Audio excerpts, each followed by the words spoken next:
5, 4, 3, 2. I know. And we're live. Hello, ladies and gentlemen, and welcome to part 5 of our YouTube series on the origins of Christianity. If you're watching this, you've seen probably some of our prior episodes. You didn't probably just jump in the middle. So I'm not going to feel the need to repeat everything we've done so far too much. Yeah. But by way of brief introduction, Mike Sullivan here, attorney at law, likes theology, reads it for fun in his spare time, which makes me a cool guy in the eyes of the youth. Accompanying me is Demetrius Sullivan, And Loyola Marymount University senior. this is no. She's been holding on to that cat for half an hour trying to make sure he was in the shot. He made it, so that's all that matters. That's Floyd the cat. That's Floyd. And this is Sam Kelty, Demetria's friend. Demetria's my daughter. Sam's her best friend, and sort True of a that. quasi-uncle status for me and Sam here. We've known each other for a long time. Long time. And so we're going to talk about the origins of Christianity, but first we get the updates, as we always do on the Love Life. That was the old Southern Money. He's great. You guys still doing the long-term? If you're doing watching it. this, we don't call you that every No, day. we don't. Yeah. We don't. It goes back a long time to get to that That's good. title. And how's Frederick? That was eating plastic. We don't want the cat to eat plastic. How's Frederick? How's Frederick? Who's Frederick? I decided to call all your boyfriends Frederick because they don't last long enough. I'm that's tired fair. of learning all these new names. Oh my God. Well, I hope Frederick doesn't see this. So you still with the same dude? Yeah, Really? The young one? the young one. Yeah, 2 years Right. younger. Truman. Cougar. And Sam's going after my ex-boyfriend. That's a lie. It is a lie. It is a Actually, lie. that's a lie. All right, so girl anyway, code. we are deep into this. We talked about belief systems, and we talked about the evidence for Jesus' existence, and we talked about how Jesus was in his society, and he pissed everybody off, Right. right? And we talked about his core message last time, which was love. Gotta have the love, man. You're right. Yeah. So that's what was going on. Today, we're winding into our last couple episodes, and today we're going to talk about resurrection and death, and what we actually know about that and what we don't know about that. This is going to be somewhat challenging because here's the thing about resurrection. People don't do that. Have you noticed this? I have. Yeah. People don't generally come back from the dead. And we have decided to be objective, right, and to have a historical critical method. So what does that mean about people coming back from the dead? Didn't happen, right? It goes Yeah. It goes hand in hand with the problem of miracles, which we haven't talked about yet. But Jesus did a whole bunch of miracles. So it's an issue. We have to start with the assumption that people operate according to natural laws, because we think we know this, right? We live it all day, common sense. Do you see miracles happening? No. No. And all of science is based on miracles not happening. Like Right. miracles don't happen, right? The universe operates according to natural laws. We use a scientific method to explore it. It's effective. It works. We got penicillin. We went to the moon, right? Okay. So to say then that supernatural events occur and God comes in time and makes the natural laws stop is not something we're prepared to do if we're going to use our sworn methodology, which may surprise you because you would think that me being a Christian, I would be promoting the idea that miracles occur. But this is an unbiased search. It's an unbiased search. There's cause for wonder about life in general. Like the Big Bang, for example. Like what was that exactly? Yeah. Like everything coming out of an infinitely small point, including time itself. The simulation hypothesis? Oh yeah, that's my fave. Yeah, we talked about that we're all living in a simulation. Mm-hmm. The properties of quantum mechanics entanglement, where something will happen to two separate particles at different ends of the universe at exactly the same time, defying all known laws of physics. Seems legit. So there's some cause for wonder about not necessarily supernatural intervention, but what is really going on here. Yeah. And thus the limitations of science. We could just look at miracles and say, well, you know what? It's all fake, right? It's all superstitious stuff. Didn't happen, that end of subject. But that wouldn't really get us very far in the origins But we're trying to understand the origins of Christianity because miracles for them are different than miracles for us. So I want to at least understand that. Sam, Hey. you had a homework assignment. I did. And you're going to tell about the mythic mentality, which was, for most of human existence, the mythic mentality before the scientific revolution, the mythic mentality dominated. This is how people thought. What is it? The Take it mythic home, Sam. mentality is when people anthropomorphize Anthropomorphize? What does it mean? to like make an inanimate object, like you put like real human traits into it. Human motivations, human consciousness into things that are actually inanimate. Yeah. Yeah, that's right. So give me an example, like what would ancient people do? We were just talking about this. Like they would think that, like, if they needed a tree to grow, like there was a spirit inside of the tree that they had to like nurture, Right, they pray to the or god, like the god of rain trees. gods or something. They needed like water. Right, or if it's thunder and lightning, then the gods are angry. Because there's spirits in everything, and that's how they saw the universe. Right? Can you even imagine thinking that way? No. I can imagine being on, like, I was once on a camping trip and I was looking at this mountain. I was sitting next to it for like half an hour. I was just sitting there, and it was a mountain. And I had this imaginative thought where the mountain was saying, I have been here for thousands What drugs were you years." on? I was not on any drugs. You know what I mean? Yeah. It's like, you can kind of feel it. It's like, it's been here for 1,000 years. It doesn't care if I'm here or not. Right? Yeah. Yeah. Or we're talking about when we went to Greece, and then there was this chapel on the top of the hill, and the woman, it was in Cyprus, and the women there were like, if you go into the sacristy, women aren't allowed back there. They'll turn into a pillar of salt. And they totally believed it, Yeah. right? So, I don't know, man. If you go like to the really primitive civilizations in the rainforest or whatever, this is how they think. So, well, if I do this, then the gods might be angry. If I do that, then the gods will be happy. The gods obviously want me to do this because this happened.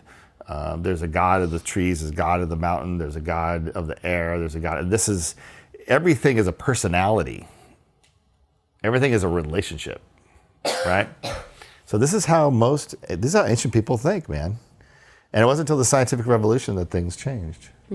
So what's the modern viewpoint on this? I mean, how is it working with science? Do you know? I mean, how do we see the world? We look empirically. We do, don't we? Yeah. We look around. We don't ascribe personality or motivations to things. We just look at the laws of nature. Yeah. And then we have hypotheses. We have control groups and regular groups, and we use the scientific method. And it works, doesn't it? Freaking works. And we're right. It's better to see it the way we see it. But it's not as personal. It's not as personal. Yeah.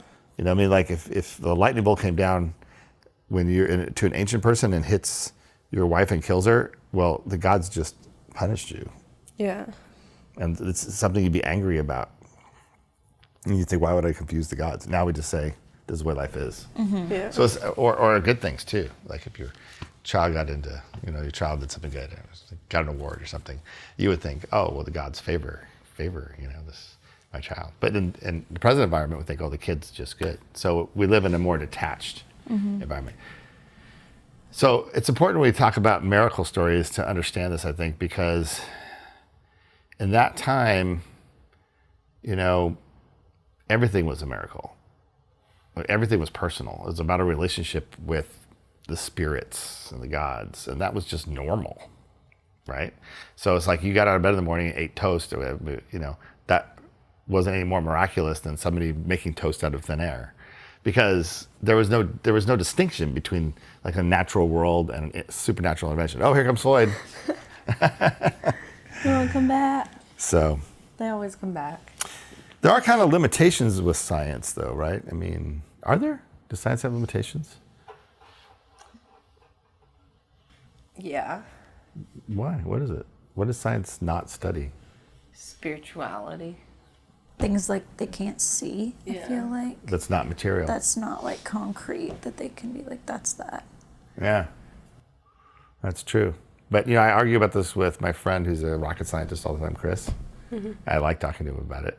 He says, like science can't understand like your meaningfulness. Like what means things to you. We have subjective experience. So if like I love somebody, that's not the province of science. Yeah. And they'll say no, because it's all about brain chemistry. And you can, as long as you can understand brain chemistry enough, that you can understand that in terms of its material reality. And I say, yeah, but we still have subjective experiences. Like you can know my brain chemistry, but I'm actually having the experience of being in love with somebody. So that's a real thing, just like understanding the material reality is a real thing. He says, no, that's just an epiphenomenon. That's just, that it's Occam's razor, and that's not meaningful. You can only understand things in terms of their material reality. And some scientists think that way, Yeah. you know? Others don't. Others think, well, thoughts, feelings, meaning, spirituality, emotional states. We can study it. We can study its material manifestations, yes, but science is in and of itself a philosophy that by using this method we can understand material reality, right? But that's a philosophy. It's not proven by science per se. Anyway, it gets pretty heavy, and so, but science wasn't. Look, they didn't have psychology. They didn't have any understanding of the unconscious mind. They thought if someone was insane because there was an evil spirit in them. You know, there was no disconnect between the spirit world and the human world. They didn't have any idea about natural law per se. It just didn't exist. It was their whole reality. It was just totally different, you know? So I think the miracle stories have to be looked at in light of that. The Gospels, as we talked about before, they're not objective documents. They're preaching. They're there to preach, convert, get someone into to believe something. So they were written by mythological people with a mythological mindset for a mythological audience. Yeah. So I think when you look at but you know, myth's not a bad thing either. I mean, there's a lot of benefit to myths, like psychologists, anthropologists, sociologists. You know, they've seen that cultures create myths, you know, the stories that underpin the society, and it helps people establish meaning and effectuate social integration. So I don't know what I was remembering the other day. It was like when you were a little tiny girl, and we would take a bath together, the bubble bath, and you'd always say, "Dad, tell me about the boy who cried wolf." Do you remember this at all? Yeah. I told you that like 100 times, right? And at the very end, the boy, of course, cried wolf, and he had done it too many times, and the villagers don't come, and I would say, and the wolf ate him. And you go like this. Every time. So what's happening there is that there's a story and there's truth in it, even though it's not historically, factually accurate. It doesn't really matter. The point is that you're learning an idea that's illustrated by a story. And these myths are just part of the human construct. We use them individually and as a society in order to understand the meaning of things or the patterns of life, and whether or not they're actually represented in historical reality is kind of not the point, right? So if you look at miracles, I think that's kind of the best context to understand it. Jesus walked on the water. Walking on the water. But we know that Jesus didn't really walk on water, right? Yeah. Because you can't walk on water. He cured blindness, lameness, the deaf and the dumb, hemorrhages. He turned water into wine. He fed 5,000 people with a couple of loaves of bread. All of these miracle stories, you know, they can't be true in a literal historical sense, but they carried meaning for the authors. You know, they were trying to convey. They're trying to convey a point about what Jesus was, what his message was, what his life was, what their experience with him was. In those times, miracles, it was taken for granted by everybody that miracles existed and happened constantly. And so they weren't really an assertion of some supernatural intervention so much as a way to point to something that's like, wow, look at that, that's cool. You know, like that's impressive. You know, there's like inexplicable, a sense of wonder, you know, like we get when we look out at the stars and we see 400 billion or 200 billion galaxies, and in each one 200 billion suns, many of which have planets, and we just go, wow. I mean, it's not a miracle, Yeah. but we're kind of full of wonder, as we should be, because that is amazing stuff. And we don't really understand, like existentially, where does that come from? What does that mean? This is the sort of reality that was occurring at the time in the minds of the people that were there. These are unsophisticated popular narratives which were meant to call forth admiring belief in who Jesus was and what he was doing. What could be said historically? Not that much. I mean, like I said, they didn't have psychology back then. So, but we understand that physical illnesses and injuries, they have overlay with psychological realities, right? You know this, you're a psych major. The psychology of a person is so dispositive of so much of what's going on in their life. So you have a cold, right? Yeah. Yeah. But like I said, you're not a man, so you're not laying in bed crying. You don't have the man cold. Yeah. Right, but so you're like, it's all, what did you say before we started? It's all in the attitude or approach or Yeah, it's in your mindset. It's your mindset, right? Yeah. So, and there's psychosomatic illnesses. There's physical illnesses that are overlaid with psychological realities. And so you could see a strong, charismatic person like Jesus coming in and saying, and you're feeling better, just by virtue of the psychological adjustment. But I don't know, it's all speculation. Certainly Jesus at the time was charged by his opponents with doing magic, curing people when he wasn't supposed to, especially on the Sabbath when you're not supposed to work, right? So it's like that. You guys are like this. These miracle stories were enhanced in the oral tradition, right? So remember when Jesus fed the 5,000? From the earlier writings to the later writings, the one story it's 4,000, and the next version it's 5,000, and the next version it's 5,000, and then there was 12 baskets left over. So you can see it gets bigger and bigger and bigger. Yeah. In the first story, he cures one blind man, and the second he cures two. In the first story, he cures one person possessed by a demon, second, two. And they go into the pigs, and the pigs runs over the cliff. These are obviously stories made up along the way. Many of these stories could have been borrowed from other cultures. For example, turning water into wine was a well-known Dionysian cult miracle. And it's not mentioned in any of the Gospels until John, which is 100 years after Jesus' birth. So, it could have been that they were borrowing, these stories got mixed up and they were borrowing from other cultures. Also, there was Roman miracles when Jesus spat in the dirt and made mud and put it on the blind guy's eyes and healed him. That's a story that comes from Roman miracles, from the Roman gods, as well as the man carrying his bed after he gets cured, came from the Romans. There was Old Testament miracles that you see in the Gospels, which could have been borrowed from that. Walking on the water, multiplication of the loaves, raising of the dead. In light of, it could have, a lot of the stuff is just made up in order to tell the story, which we know is a big part of the Gospels. But I think that's how we have to look at the miracles. It was a mythological attempt at narrative in order to garner an understanding and appreciation of Jesus and Jesus' method. I think that's what it was. It wasn't like a physical event in time, any more than would be allowable within natural laws. I think that's what we have to think. Although, I think a lot of more fundamentalist Christians might have an issue with that. Yeah. Right? Well, I feel but like from the an objective whole point... perspective is, it's different. A better question might be, why were they telling these stories? I'm sorry, what were you going to say? I just feel like the main point of the New Testament is that Jesus was crucified because he was doing miracles and all that stuff. So if the miracles aren't real, then is Jesus supposed to be a symbol too? Did Jesus not really exist? Well, we talked about that a little bit earlier, right? No. He wasn't crucified because he did miracles. Why was he crucified? Oh, because he was going against the Romans. Not the Romans. Or whoever it was. Catholic school. Well, we talked about it last time. I'm about to talk about his death next. Yeah. So we can get into that. But, I just feel like a lot of Christianity is taken from other religions. Yeah, well, certainly a lot of these stories could have been, right?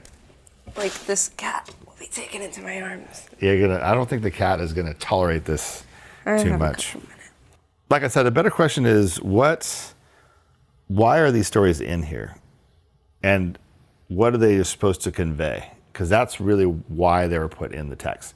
So you might say, one thing that's noticeable is that Jesus was always curing the weak and the sick and the neglected and the socially outcast. That's who he was focused on. And we saw this, right, before. Remember, Jesus' God was the God of the abandoned, the God of the lost. Jesus liked the sinners instead of the saints. Jesus liked the low instead of the high. Yeah. That was his thing. And those are the people he was always focused on. He never did a miracle for himself. It was always for other people. I saw this quote from the Qumran. I think I say that right. Remember I said that the Essenes lived in the mountains and they were monks, and we found it in 1949. They found all the writings from them, and they were monks, and they were a holy society. We talked about that. This was a quote from one of their scrolls about who could come in. And it said, no madman or lunatic or simpleton or fool, no blind man or maimed or lame or deaf man, and no minor shall enter into the community. Damn. Right? This was the opposite of what Jesus was doing, though, with his miracles. Those are exactly the people that he was trying to help. When he was on the cross, they said, oh, you can't even get yourself down from the cross. And he didn't. And then they said, the Pharisees would challenge him, oh, you can do miracles? Let's see one. And he wouldn't do it. Right? Yeah. So there's nothing self-promoting about Jesus.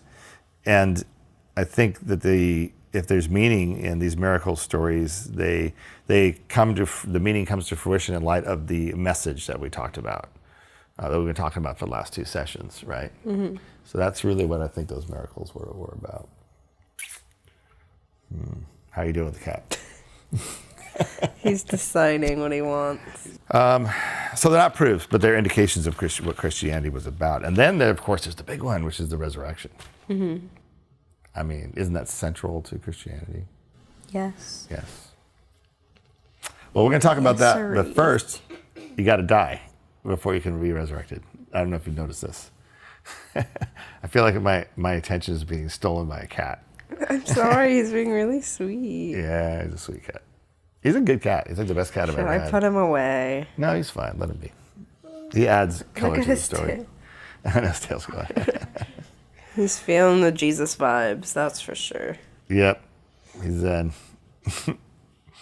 So anyway, okay, when Jesus died, what do we really know about it? And here's the thing, we don't know almost anything. Like the details of the passion, Jesus goes into Jerusalem and everyone's happy to see him, and he's on a donkey, right?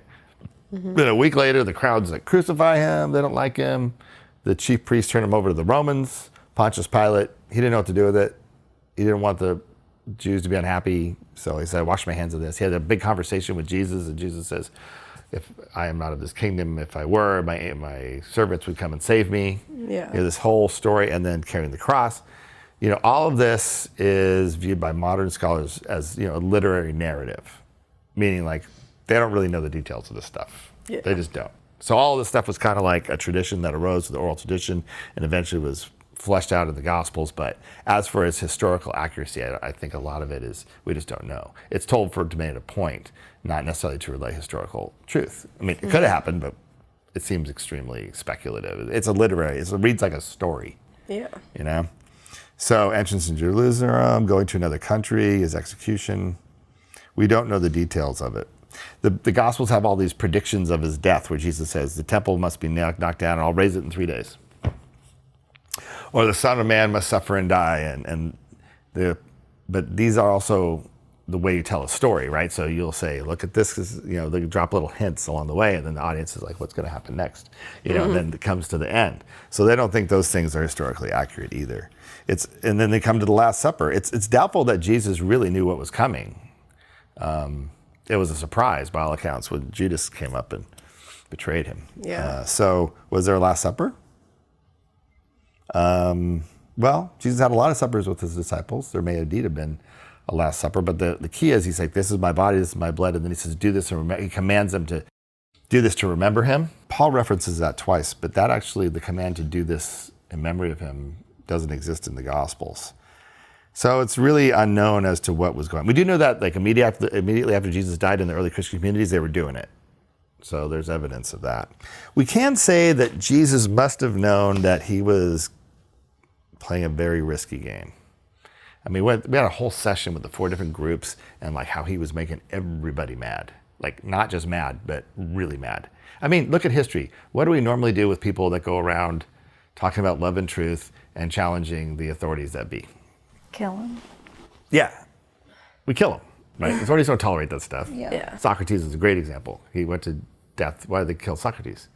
For corrupting the youth, right? He's corrupting the youth. He's like, hey, all I'm doing is telling the truth about what's going on. And they're like, sorry. Right? And Jesus was doing it. He was deliberately moving into a provocative space. He's in constant combat with the people whose credibility was on the line and who were trying to protect the order of society. So he was playing, and by all accounts, he was brave. He was really brave. Had a lot of courage because, man, you got to think they're going to kill you for this stuff if you don't knock it off. And they did. They really did kill him. So we know that. At least we know that much. You look at the stories of the Passion, Jesus being executed between two thieves. I mean, that's like the picture, right? Mm-hmm.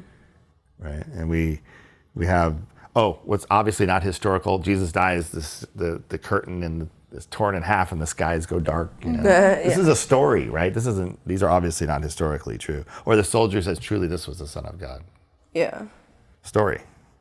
A lot of references to the Old Testament. You can see that the authors were trying to tie in the prophecies of the Old Testament with the New. So there was like references to what would happen to the Messiah. So him riding an ass into Jerusalem and his clothes being divided by lots, they were predicted in the Old Testament. So obviously they were put in the New Testament stories in order to affect. So these gospel stories were written, all these things were sort of, I don't want to say made up, but these stories are created as literary devices to make a point about the nature of what Jesus was and what he went through.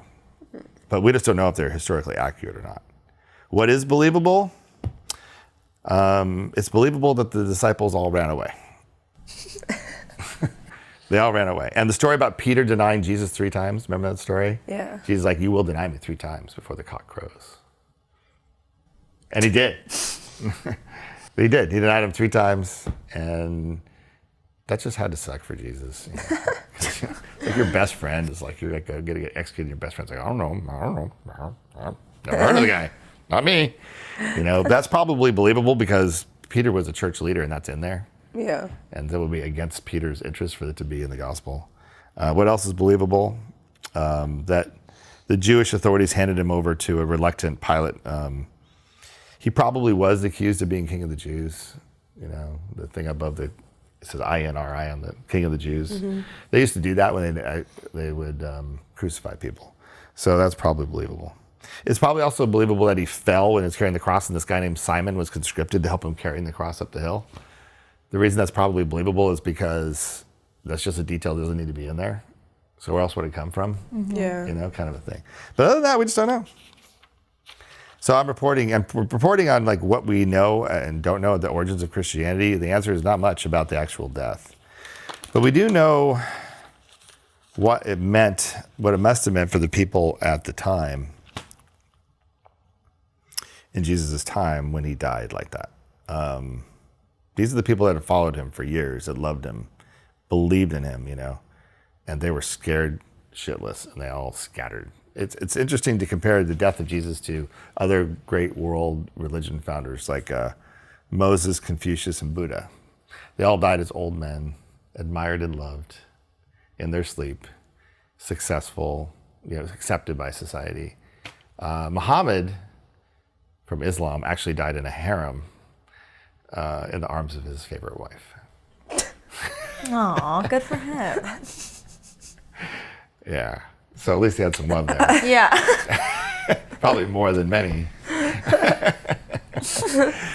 But not Jesus. Jesus went down in the most atrocious and cruel ways. One of the most brutal ways to kill someone that man's ingenious cruelty has ever come up with. I mean, nail you. Can you imagine that? They nail you to a piece of wood and hang you there till you die of suffocation. And it's just as painful physically as it can get. And not only that, he is forsaken, right? He was forsaken by all of his friends. I mean, they all left him. They all denied him. They're just saving their own skins. So that wasn't so good. That's a lot different than the Buddha. I have here, and the thing about it is, it was a failure of his mission. Like his enemies triumphed. His whole mission, his whole message, he failed. They captured him and they killed him. So I have here the heretic was condemned, the prophet was disowned, the seducer of the people was unmasked, the law had triumphed over a blasphemer. And when he died, he cried out in despair, right? The record is that he cries out Like, why have you abandoned me? He's alone. He's like so alone, you know, he's dying, and it really sucks. He had talked about God as Abba the Father, like a loving parent who'd never give up on you and always be there for you, and was especially there for you when you're down, you know. But God left him in the lurch. He wasn't there. They talked about the God of the forsaken and the abandoned.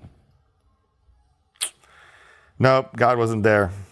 And he had talked about God who completely forgives and God who's always bonds and who's close with you. It's kind of like if you were getting gang raped, Jesus. and I was standing there watching, and you're like, Dad, help me. And I was just like, you know what I mean? Oh my God. It's such a bad image. It's a terrible image. But that's what it was. But I'm doing it on purpose because that's what it's like. I mean, he's so alone. You know, we've all kind of felt that way, I think, in our lives at some point or another. It's like you just feel really alone. Like nobody cares about you, and you don't even know if you care about yourself. You know. And so. Yesterday. And it was a failure. His failure was complete. It's like everything he was saying about God, everything he was saying about how to live, everything he was saying, he lost. And in the eyes of the people of the time, you know, being caught and executed meant you were wrong. Like you were, you know, you were wrong. I mean, obviously you are. You got captured and killed. You're just dead. Your disciples are scattered. So, but then something happened. What's so funny? Are you all excited? But then something happened. Something happened because within a matter of days, there's all these people that are all scattered or scared. They're being hunted.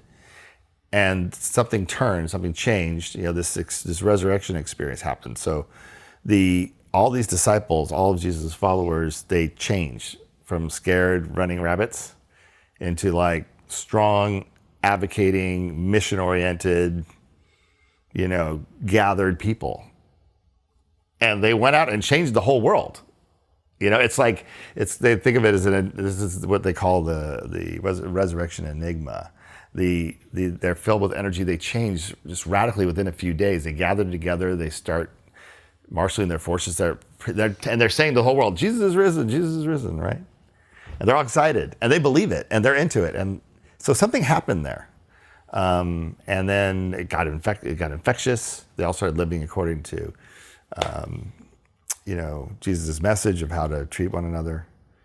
And the word spread in the world. And then we get Paul. You know, Paul, he freaking hated Christians. He held the coats of the people that stoned the Stephen guy to death, right? Was Saul a Pharisee who hated Christianity and killed Christians left and right till he was blinded by a light? Yeah.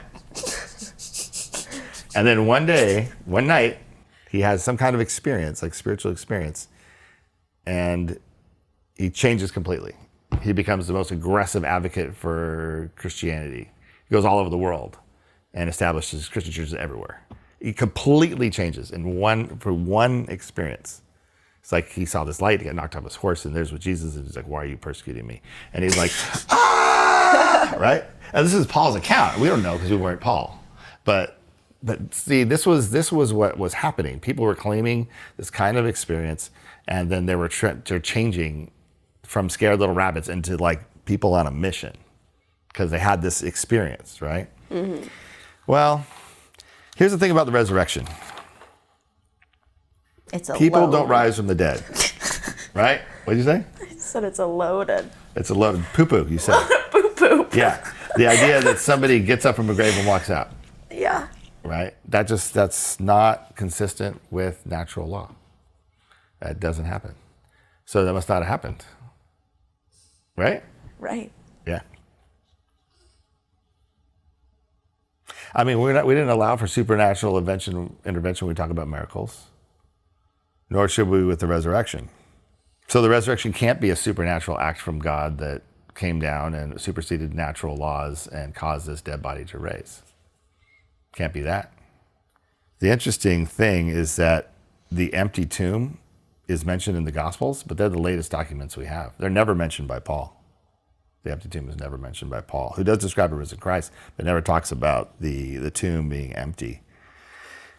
Not only that, the stories of the empty tomb are very dubious. Like they're inconsistent. There's expansions, elaborations, and gaps in all the accounts of the Gospels, right? So I'll let you know. So this is like, okay, what is this, right? So in Mark, and we talked about this before, the earliest Gospel, Mark, the woman went to the tomb and there's a young man standing there and said, Jesus is not here. And that's it. That's how the Gospel ends. Except later on, some people put a bunch of stories in Mark they added to the text about how Jesus appeared to people. And then the later Gospels, they add stuff. So in Matthew, there's an earthquake. There's guards at the tomb. And then Jesus comes and appears to the 11 disciples in Galilee. That's what happens in Luke. And then, Matthew. And then in Luke, he adds the ascension where Jesus like goes on a trip through outer space, right? And there's no Galilee appearance. And there's one angel in Mark and Matthew, and there's two angels in Luke and John. So they're adding angels. Right? Not cool. Not cool. Well, it's Something's an a little evolving fishy here. narrative, right? And then John, the last gospel, of course, who takes the most liberties, adds the conversation with Mary Magdalene, the wager of Peter, the gathering of all the disciples in the upper room where they're all scared and Jesus appears, says, "Peace be with you," and the story of doubting Thomas. Now, here's the thing. Later on, another chapter was added to John by later generations. And in that chapter, Jesus gives special powers to Peter. Now, who does that? Well, I mean, look, like I said, this is a mythic society. These are mythic things written by mythic-minded people. Yeah. You know, they don't have the same boundaries that we do of like what's true and what's not true and what's miraculous and what's not miraculous. It's kind of just like merged together into like it's like being in a personal relationship with someone you love. It's all kind of messy. Mm-hmm. You know, it's like that for them.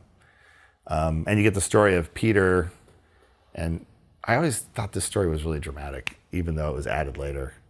Because, Peter denied Jesus 3 times. I think that was true. And then Jesus comes and says, "Hey, Peter, do you love me?" Now, if you're Peter, you're like, dude, you're feeling guilty, right? He's like, you betray someone. You're like, I'm so guilty. Like a dog is guilty. You're like, guilty, right? And the guy says, "Do you love me?" And you're like, yeah. And then he asks again, "Do you love me?" And then, you think of your Peter like, dude, he's asking me again. And he says, yeah. He says, "Do you love me?" And he's like, dude, yes. He's just so, it's such a human, vulnerable moment, which is, really indicative of who Peter was, which is interesting since later the popes are supposed to be infallible, which is kind of a whole other subject. Anyway, I'm kind of off topic, but I don't know why that story just reaches me. So, if indeed, like the body getting up and moving out of the tomb, the empty tomb story isn't to be accepted, what have we got? Well, there's still the problem, or not the problem, but the reality of this. Something happened. There was some experience that happened to these disciples. And it's interesting when you look at Paul, this is the earliest testimony about the resurrection in 1 Corinthians. He never mentions the tomb or the women that go to the tomb. Back then, it may have been because women were not allowed to testify at a court of law back then. I thought I'd get more of a reaction out of you for that. Women weren't It's just allowed to not be witnesses. shocking. Yeah. Like that just Yeah. is like Just the way it unreliable. Not as goes. reliable like us men are. But anyway, so there's nothing in Paul about that. Paul never mentions the empty tomb at all. The only importance is that somehow Jesus revealed himself. And when he describes it, he talks about how Jesus, like he envisioned Jesus as like a powerful spiritual experience, right? So Jesus was transformed, like had a transformed body, right? In this spiritual experience that Paul's having. He speaks of the body of glory or the spirit body, or it's sort of like it's a body that exists in God and with God. And now we're getting past our whole methodology, right? The historical critical thing, because what they're claiming is that like a spiritual experience, which is something we can't really reach in this context, but except to note that the people are claiming that they have it. And so what Paul's thinking is, Jesus' renewed body is existing outside of time and space. He's with God, but in a totally renewed way. I probably shouldn't say this in this context, but remember when Johnny died, right? My brother died. It was like a decade ago. And I had this, and I'm a spiritual dude, right? I had this sense of John, I kind of understand what Paul's talking about, but it was different John, like a much bigger, more incomprehensible, like still himself, but just without boundaries. Something, you know what I mean? It's hard to describe, but I've had that sense. And I think that's what he's trying to say here about his experience of Jesus, and that's what the disciples were claiming about their experience of Jesus. So, while it wasn't a historical event, for these people it was a real experience, and it was very possible for Paul, in the case of the risen Jesus, that he might have assumed that the body remained in the tomb, because it wasn't an event in time and space, but rather, a faith-based event that was felt by the people at the time and transformed them into different people with a different mindset and a different mission. And certainly we see that manifest in the historical record. Like these guys went everywhere, right? And there's tens of thousands of Christians in just a very short time. So I had here that the empty tomb itself doesn't provide proof of resurrection. No one ever started believing that Jesus was God because of the empty tomb. In fact, even having an empty tomb doesn't mean that Jesus was raised from the dead, right? I mean, you could steal the body. The disciples could have gotten together and said, let's make a plan about establishing, following this guy by claiming that he's risen from the dead. So, in and of itself, that physical evidence wouldn't prove anything, even if there was an empty tomb. Science, and this is where I'm running to the end of what I've got for today, but it's interesting to think about what science is versus, and what we're doing here as a historical critical examination versus the concept of spiritual experience, or faith, as it were, right? And that means accepting your spiritual experience. So science doesn't really go there. Yeah. I think at the end of the day, it's like this experience that's claimed. I mean, you guys have told me that you have spiritual experience. I think you did, at least, of some kind. Did you tell me that? Or do you have none? No, I don't think that's me. You don't have none? No. You have zero. There's no sensibility of spirituality that you experience. No. You don't have that. You have that at all? I've had weird deja vu type moments Yeah, that okay. I guess I feel like some people do take that as spiritual, but I don't. But I've never had something where I'm like, oh my goodness, that's never happened Right. to me. You don't have any.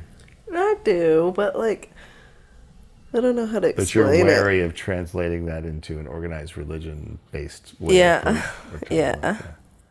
I think that spirituality is real, but I don't think it's cut and dry like religion.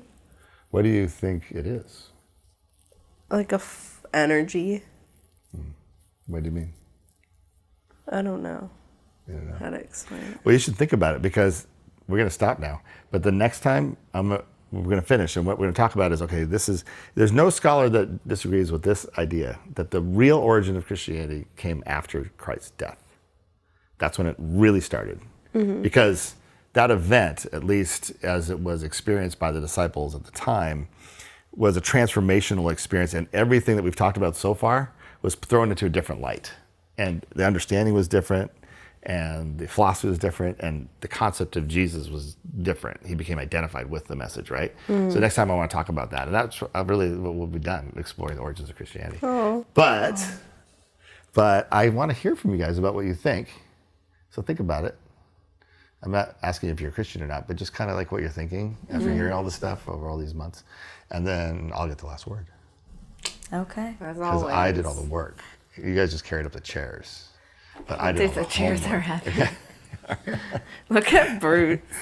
That's not Bruce, that's Floyd. Oh, right. We've had so many cats. Bruce ran away. Sorry to say. And Clive jumped out the window. So we'll get together one more time and that'll be it?